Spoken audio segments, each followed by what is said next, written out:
guys, it's Jolene here. It's been a while since I published a video, and today I want to show you guys my plant room.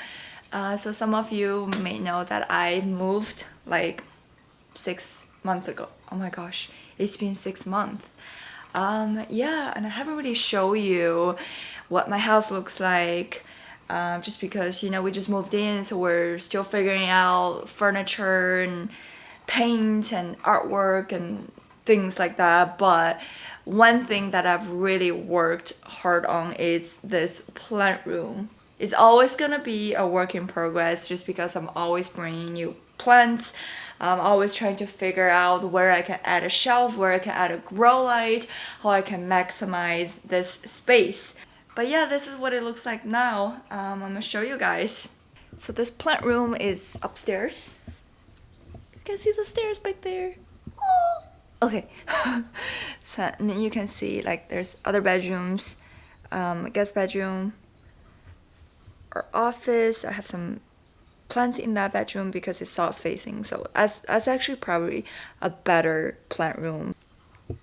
So the reason why I keep all my plants in this room is because it's a loft, it's open space, there's no door, there's no wall, it's just very open. This is the first room you see when you walk upstairs. I have a TV here, I have couch, so it's just a place for us to, you know, hang out and chill, like a little family room. So I like really want this room to be somewhere I can hang out instead of just a room I come in to take care of plants and then I leave, you know. So I feel like I'm living with my plants, growing with my plants. Yeah, so I think this is really the best place to keep all the plants, even though like because there's no wall, no door, so it's hard to keep the humidity above really 60%, but I managed to have this room to stay around 50-55. That's pretty good for most of the plants.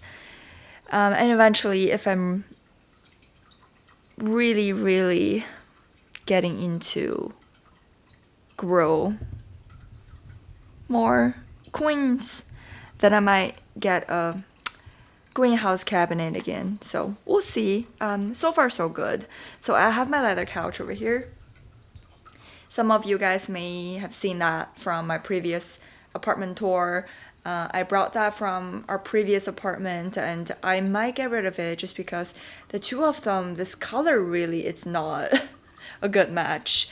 But I just can't get rid of this one. This is a 6-penny couch in color Nectarine Dream. It's just the most comfortable couch ever. It's just so comfy. It is my plant throne. I have my shelf up there, monstera, more plants. It's just so comfy, you know. So I'll never get rid of this couch. But in order to match this one, I might really seriously have to consider selling my leather couch for maybe a white one, or cream one, or a gray one. We'll see. But this is so comfy, you know. On that wall, we took those photos when me and Josh went to friends for our anniversary and bought those frames from Pottery Barn. Then I have a plant shelf over here, and a plant shelf over there. So I have a west-facing window in this plant room, and we don't get a lot of sun during like morning, but from 3 p.m. to 7:30 during summer, we have a very nice full sun in this room. So I really needed to install some sheer curtains to protect my plants in this room from being scorched by the harsh summer afternoon sun. So I decided to install these nice, beautiful sheer white curtains. These curtains are from Nicetown. I got these curtains for free. They sent them to me, and I ended up really loving them. These curtains are back tab curtains, so they have pockets behind the curtain, so we just, you know, put the rod through each little hoop behind the curtain, and then you just put this thing up. Yeah, it's really easy to install, and these are so light. My measurements for these curtains were actually a bit off, so I have some extra down there. That resulted in me having to accept this trouser break. But then I'm actually really loving this look. This just really relaxed, casual look. They did offer me a coupon code for all of you guys. If you're interested in installing some sheer curtains or blackout curtains for your bedroom, you can use this coupon code right here for 15% off, and I'll also leave their website and coupon code in my description. So over here next to my 6-penny couch, I have my Philodendron Mayui, whatever you want to call it. I had a huge mother plant and I just decided to split them, separate them into a couple plants, and then I'm currently selling a few, and I'm also keeping a few. So this is one of them. There's a new growth coming in. Behind the couch, I have a very large Monstera deliciosa. This one is actually deliciosa because there's ruffles at the base of the leaf on the stem. And when I first bought it 2 years ago, it was about half the size. And over like quarantine, over pandemic, it just exploded, and I split that plant into two. So I have one here and then one downstairs. My Thai constellation, I imported that from Ecuador, and this plant arrived it was a huge plant, but all the leaf died and this was the only leaf survived. Now I got to root this plant, and that's a new leaf. It suffered from thripe for a little while, but it's gone now. I've been like very diligent with pest control and everything. Next to my Thai constellation is a Rhaphidophora tetraspermum. It's grown from a cutting. I have a bigger one. The mother plant is in my office, and this is a propagated one. I rooted in leca, and now it's growing really happy in soil, and that's a new baby. Above all the plants, so I left a little space for my monstera to continue grow, so it doesn't hit the shelf. But once it grows like really big, I have to move this guy. That shelf, I just got it last week. I got Josh to install that for me. It's so pretty and minimalistic. Just overall, I love the design. It's definitely my favorite IKEA shelf, but it is such a pain to install. But yeah, I mean, it's worth it once you get through that installation. So I have a Syndopsis Moonlight. I grew from a cutting. It's trailing, but it's kind of like, these are, I guess, kind of like runners. I don't know, I might just propagate these leaves because I don't really like the way they look. It's pretty full up here because it's supposed to be a long vine, and I just keep painting them down into soil so they just root and then just look really full. My baby Ethereum vitarifolium. This is a propagation. I separated from its mother plant, and that mother plant is on the wall behind me. I'll show you soon. Behind this guy is a Adenia glauca. It's a Codex plant. I just love it so much. I unboxed this plant last month, and it's doing so well, and that's a new leaf. Look at that veining and all these little babies. Ooh, just a gorgeous plant. And the leaves are so thin, so you don't want to burn the leaves. All these plants, I'll say, they're kind of medium to low light, so I don't have a grow light, and they're just happy up here. Behind this one is a watermelon peperomia. Peperomia. Another one I separated from mother plant Mayui. I'm sorry if this is not how I'm supposed to call it, but please leave it a comment and tell me how you say it. And that's a baby unfurling. Down here, my fern leaf cactus, I'm propagating it in leca. And this is a sad story. I have a beautiful Stephania erecta, and I just severed it. from, I don't remember what I was doing, but I just knocked this off and I'm so unhappy. But I don't want to throw it away, so it's just living in this little vase I got from IKEA. I tried to keep this little area more neutral tone, black and white, so it matches these 4 large art frames. And right here I have my Monstera Aurea. I had a huge one, some of you might remember. I mean, it's pretty big. It's had like 14 leaves. And I propagated all the leaves, sowed some, kept the mother plant. Mother plant was really just the bottom leaf. And that bottom leaf died, but left 3 beautiful babies for me. So yeah, this is the only plant I kept for myself. I sold all the cuttings. And you can see like the variegation is not as prominent as the one I had before. But I think with time, that variegation will come back. And also with a lot of sun. But yeah, not my favorite plant right now, but I think it will be if I give it enough love and care. And then I have a little IKEA plant shelf at Peperomia Hope. It's trilling. I like it. I mean, it's not my favorite. I thought I was obsessed with the look of trilling Peperomia Hope, so I bought a tiny one like a year ago, and then it grew pretty fast. It's trilling, but then I realized that no, it kind of feels a little messy looking. But yeah, it's cute. Next to the Hope, I have my Philodendron White Princess. This one is so cool.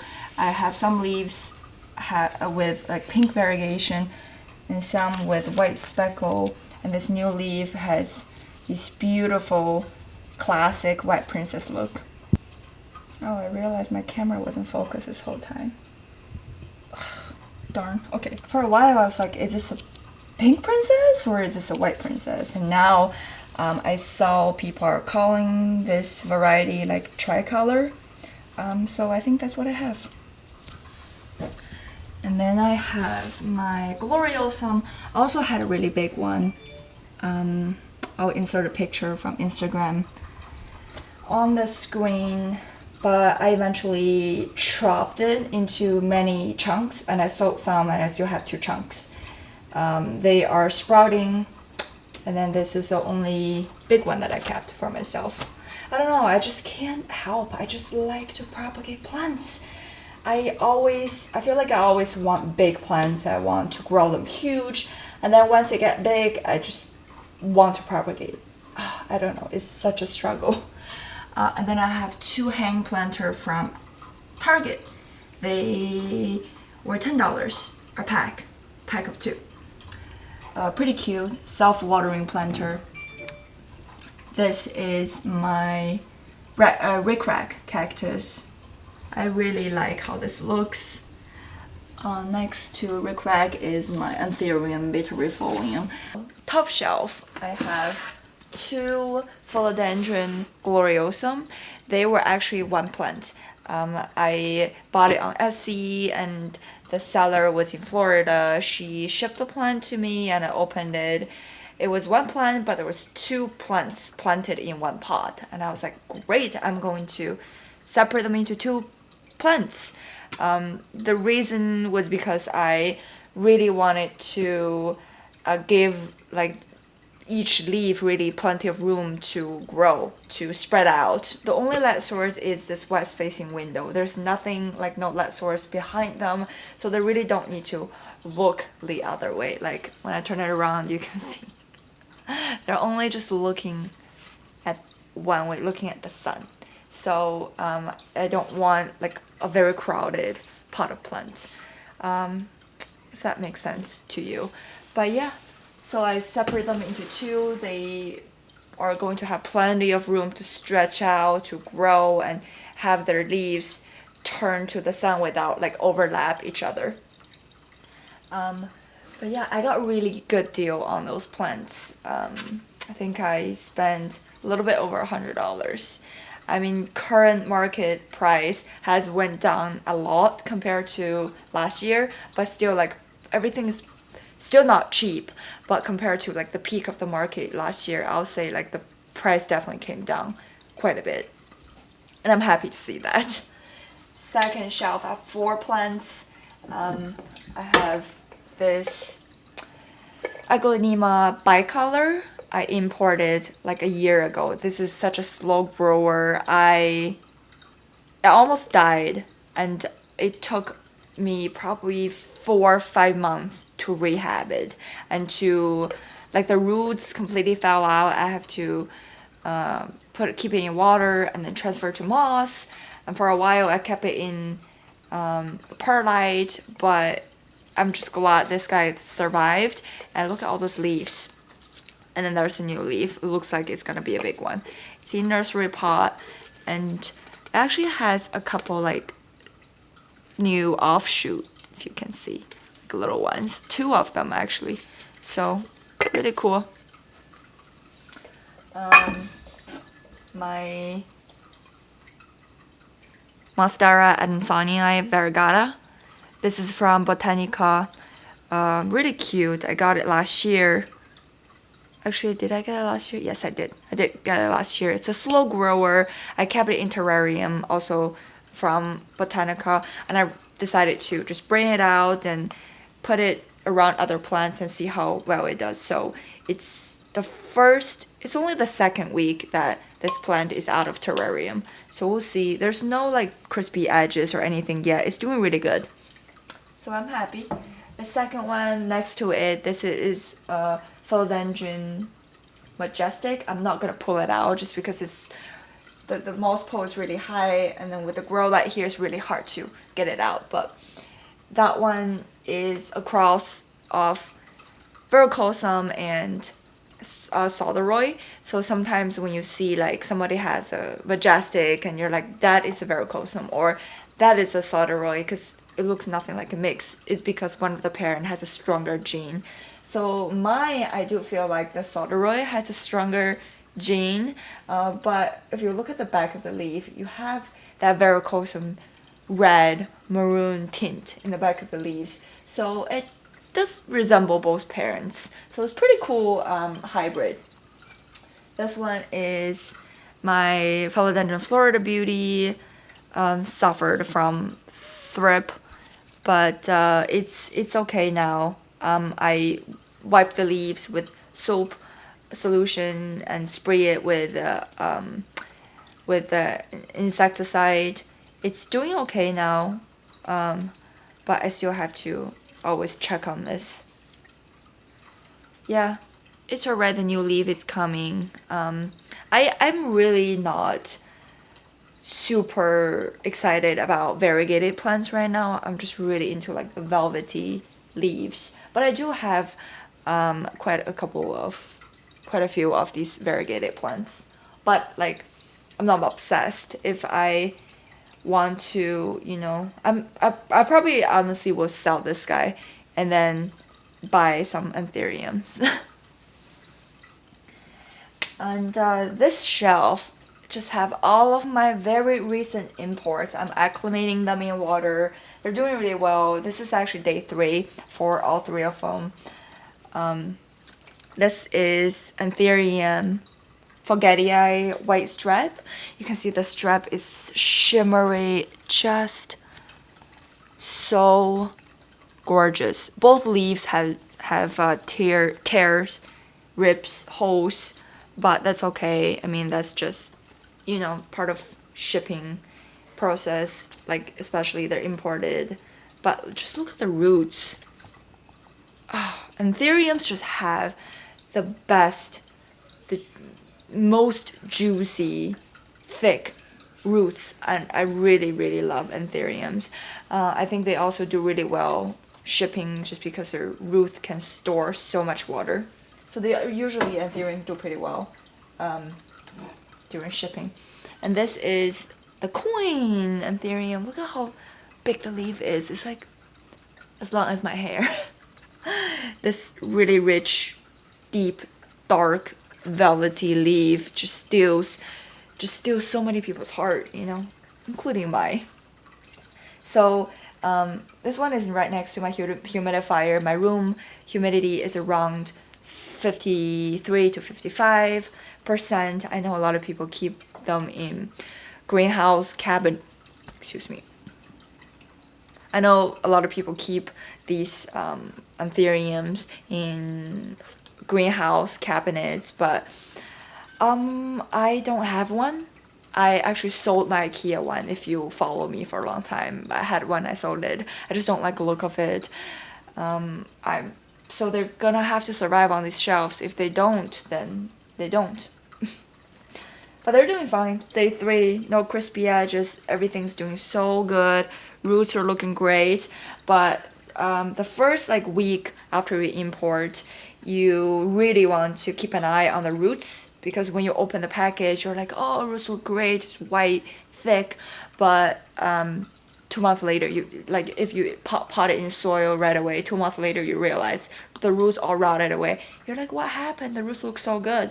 But the thing is, those roots are so dehydrated during shipping, and a lot of them actually are going to turn mushy pretty quick. So now in the water, you can really just tracking which root is turning mushy, turning brown, and that's, you need to cut it off right away. Otherwise, it's going to spread out to healthier roots and eventually to the stem of the plant. That's how it completely kill your plant.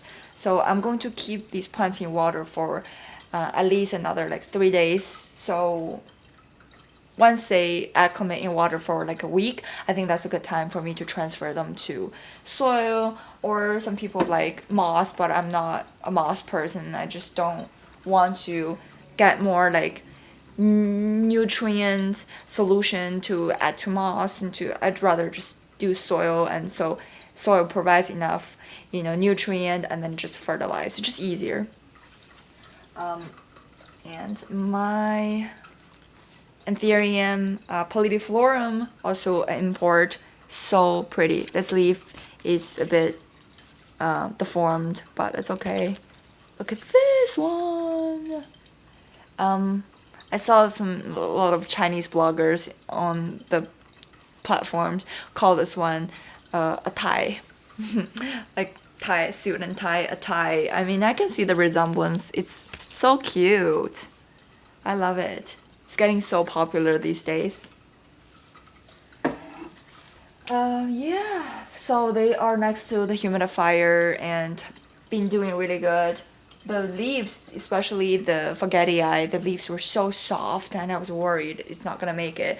But 3 days later, they are hardening, so that is just such a good sign. It means it's getting stronger. The roots are hydrating and adapting to the new environment. So very good. Hoya Mathiodi. So I had a really full one, and I almost killed it. So I have to propagate 4 stems, and I did. And then those 4 stems did really well, and then put those 4 stems in one pot again. So I had a full plant again. So basically, I can say I almost killed a plant, and that survived stems made a new plant. And it's just thriving. Look at the leaves. They're turning to this rich, dark green, and feels like they have oil on them. Just real juicy. Hoya obovata variegata, and you can see this stem is a variegated one, and then it just came out. This is just normal, non-variegated. I don't know if this stem's going to grow more, but this one is certainly, because that's a new baby. Down here, just some Hoya.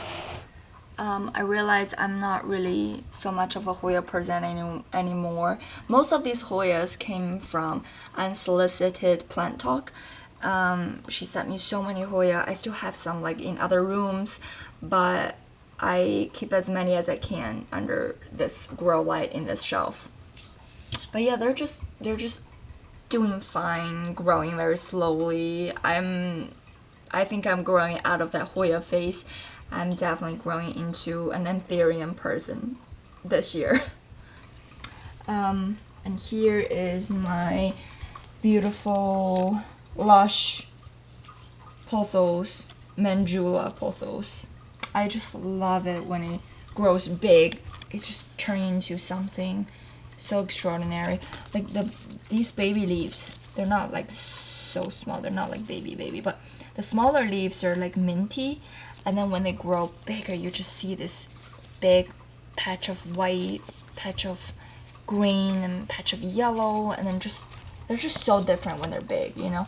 So I installed a moss pool, but these moss are dry. No good. I need to spray the moss pool. I need to do some serious plant work around here after I film this video, because it doesn't utilize the whole pool, so I just cover the top part with plastic wrap so it doesn't evaporate. The water doesn't evaporate too fast from the moss pool.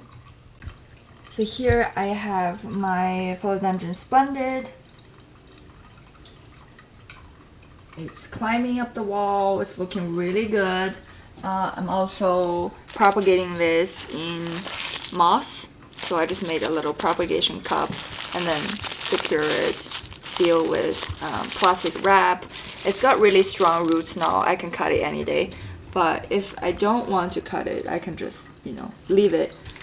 So the roots can absorb nutrient from here and just make the plant overall stronger, because it doesn't have to rely only on these roots. They can also rely on those area roots, those new roots. And here, this is my media console. I do not want to put too many plants on here just because we watch TV here. I just don't want it to feel so crowded, even though it's already very crowded. But this is one plant, the Mayui. Here I have my water fountain. If you've been here, you were wondering, like, what is that sound in your room? This is where the sound is coming from, my water fountain. I put these rocks here to adjust the volume. If you like here, you can hear more. Move it back. You can barely hear anything. So yeah, sometimes I feel like it's too quiet in here. I want to meditate. I'll just make it louder. If I'm working, I'll just remove the rocks. But yeah, that's really cute. It's from Amazon. If you're interested, I'll link it down in my description. You can check it out. This is my alocasia black velvet. It has 4 leaves. It's really pretty. But the problem is, ever since I got it, it just keeps giving me flowers. I had like 4 flowers and I have to cut them all off because I didn't have any luck with pollinating. So I just like, get rid of the flowers so we can put all the energy in growing leaves. So the right shelf. This shelf is a little bit further away from the window, so I have all the plants that requires medium to lower light, just because you don't get as much light as those guys over there. The top shelf I have Philodendron Brazil. This one just thrives pretty much anywhere, but obviously, like, the more light you give it, the more variegation you're gonna have. These like golden stripes in the middle of it. If you don't give it enough light, it just become normal, the green heartleaf Philodendron, which is very cute too. But yeah, I think it's pretty happy here. It's giving me a lot of new leaves every week. Next to it is Song of India. It's sitting in this McGee home planter from Target. I think it's pretty cute. I like the shape of the planter. It's very mid-century modern. So this plant has been so popular. There's a lot of, I guess, interior designers use Song of India, the large ones, as like sculptural piece for home decor, or even like a boutique decor. If you walk on the street, these cool boutiques, a lot of them have these like awkwardly shaped Song of India, and I really wanted one and I couldn't find one, so I bought this mini one, and I was hoping like maybe in 2-3 years I'll have a beautiful tall Song of India plant. But actually I found a big one from Mickey's for $120. So I have no pressure for this plant anymore. You just grow at your own pace. You don't have to hurry and grow into a tree for me. Just be you. Middle shelf, 4 plants here. First is Alocasia Silver Dragon. I have a couple tuber already here sprouting, so I decided I'm just gonna keep the tubers in there. I don't want to pull them out because I haven't really had success with separating the tuber with mommy. So I'm gonna keep the babies with the mother plant. If they do sprout and grow, I'll obviously potting it into a bigger pot, but for now let's just leave it be. And plus it has a new leaf on the way, so I don't want to disturb the plant. This is one of another plant that I separate from the mom. Back there is just my very sad Stephania erecta that is had the leaves got severed. But I'm trying to get it to grow again, to sprout again. It's a tricky thing to wake up or to sprout a Caldex plant, because you have to like wake it up with high humidity, warm temperature. So yeah, have to keep the soil relatively moist. That way it encourages it to sprout again. And then I have my Philodendron strawberry shake. So I don't know if it's very happy with me. Maybe not, because look at those bottom leaves are so big, and then it just gets smaller and smaller and smaller. I had it in leca, then I transferred it to soy not long ago. So right after I transferred to soy, there's already a new growth. So hopefully this will be a big one, a big leaf, hopefully. Otherwise I have to send it back to the other room. The other room has south window, gets more sun, and the temperature is higher in that room. Yeah, maybe I should just send it back. Let's see what's the size of the new leaf. If it gets smaller, I definitely have to do something about it. Down here I have my Philodendron Silver Sword. This is just a normal size, like a white leaf form, I guess. I really like the look of those. Narrow leaf form. I think they're so cool. They really are like silver sword. But this is very cool too. I got it for like I think $15 or 18 at Mickey's, and like I just remember the days where it's impossible to find them. If somebody finds this in a store, everybody's going immediately. So like those were pretty interesting days. Like it's just fun to go out on the weekend to plant hunting. And now like there's good and bad, right? Now like all these big nurseries have all the rare plants we used to consider rare. Now they're just like pothos, they're just everywhere. They're just so easy to find. The good thing is like it's not that hard to find these rare plants, and the prices are coming down. Everybody can get a cutting, get a plant if they want. But people who are into rare plants are, because they can, these are not rare anymore, so they're turning into some other species, some other rare ones. So like the craving for rare plants is not just about the plant, it's about the scarcity of that plant. So sometimes I feel like if we make all these like rare-ish plants common, then like you constantly have to look for, the collectors are constantly gonna look for the more rare ones. So I don't know if it makes sense to you, but just it's not really about the plants for the rare plant collectors. It's more about the scarcity. It's more about it's hard to get. That's why I want it. So imagine like all the rare plants are become so common you can buy in grocery store.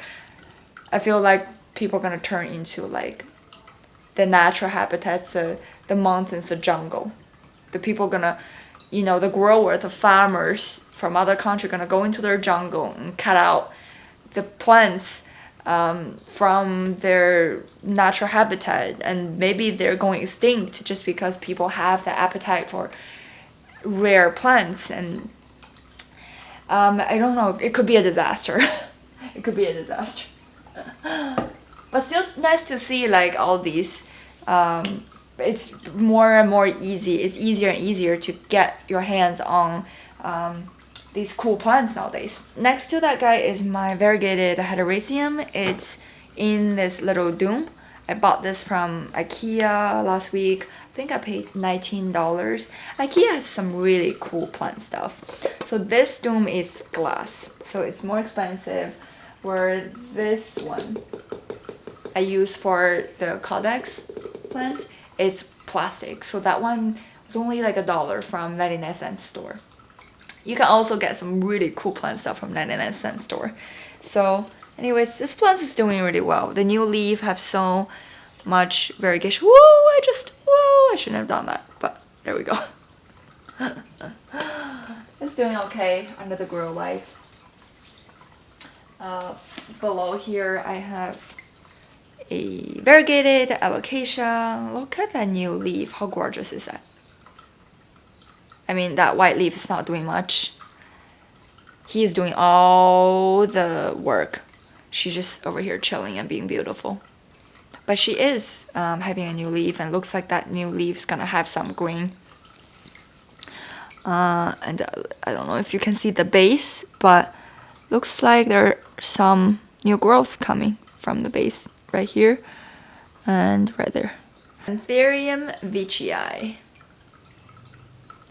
A good medium-sized veitchii. When I bought this plant, this was the oldest leaf. It was like all crispy and stuff. I think that's why the seller wanted to get rid of it. Though this is also old leaf, all crispy, and this is a new leaf. It's doing pretty good, but still like here and there is a little bit of crispy edge. But I find Ethereum veitchii to be very low humidity tolerant. It grows in 30%, 50%, thrives in 60%, 70%, but it grows in low humidity. So relatively pretty easy plant, I would say. I do have a baby on the way. I'm so happy. So it's a statement piece. I like this is a white form. I also like the narrow form. So the wrinkles are much skinnier and compact. I had one and I sold it. I shouldn't have sold it, but I did. I just like to sell plants. I like to propagate plants, sell them, so I make some money and I can buy more plants. It just makes me happy. Obviously, I'm not into Hoya very much anymore because all of my Hoyas on the bottom shelves, but they're okay. This one is growing. This is Helvegiana, growing in Laka. Hasn't had a new growth for like 6 months, but also it was winter. And then that's Commingiana. My I just had one over there, the other shelf. I forgot the name already. Mathiodi, yeah. And this, I don't remember the name. But they're all surviving. They're not thriving, but they're surviving. So I can't ask for more because I didn't give them as much love and care. And I have this Monstera Ansonii in this rattan plant stand over here, and then I have this rattan planter. Yeah, it's a low light plant. It's a low light, medium light plant. It does just fine in medium light, so it's in this corner. Move to the study here. Another one of these. And just in my little corner, my little tray of miscellaneous stuff. Matches and some lipstick and water can. And spare terracotta pot. And this plant, I actually don't remember the name, but I got it from Home Depot. I overwatered it, almost killed it, but it came back again. Look, the beautiful new leaf. I'm going to treat you well, I swear. If you pull through this, I'll treat you well. And then this one next to it is I forgot the name again. Monstera something, K something.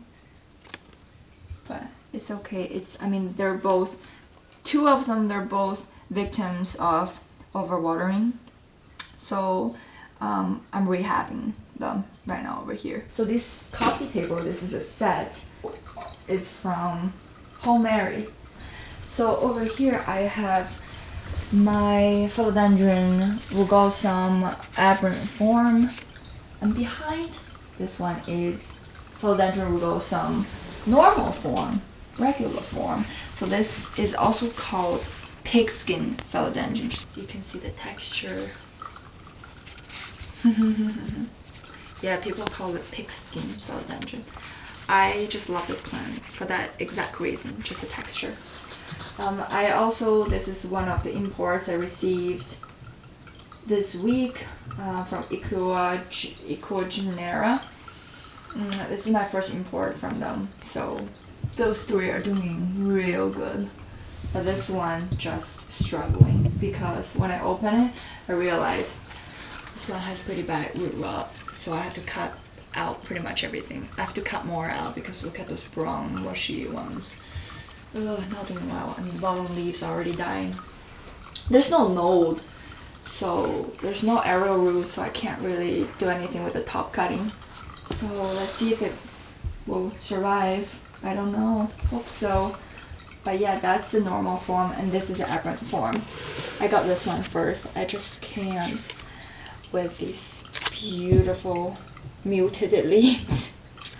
The girl who loves mutated leaves. Look at it. This is so cool. Not one leaf, it's the same. Like they're all so different. And this is my newest leaf. Look at that. The beautiful neon green center, and then it transitioned into this dark green. And she's really having a hard time unfurling right now, just because of the wrinkles, you know. But I'm okay with it if it just stays like that, like this one. Look at the wrinkles. But you know what the downside with this plant is? It's so darn hard to clean. I haven't experienced pests, but it's gonna be a real pain if I have to take a little Q-tip and go into little cracks and just, oh, I don't want to think about it. But yeah, that's one of the big reasons why it's sitting on the coffee table by itself, because I absolutely do not want this plant to contract pests, like to be in contact with any other plant. You know, I do not want this plant to get pests.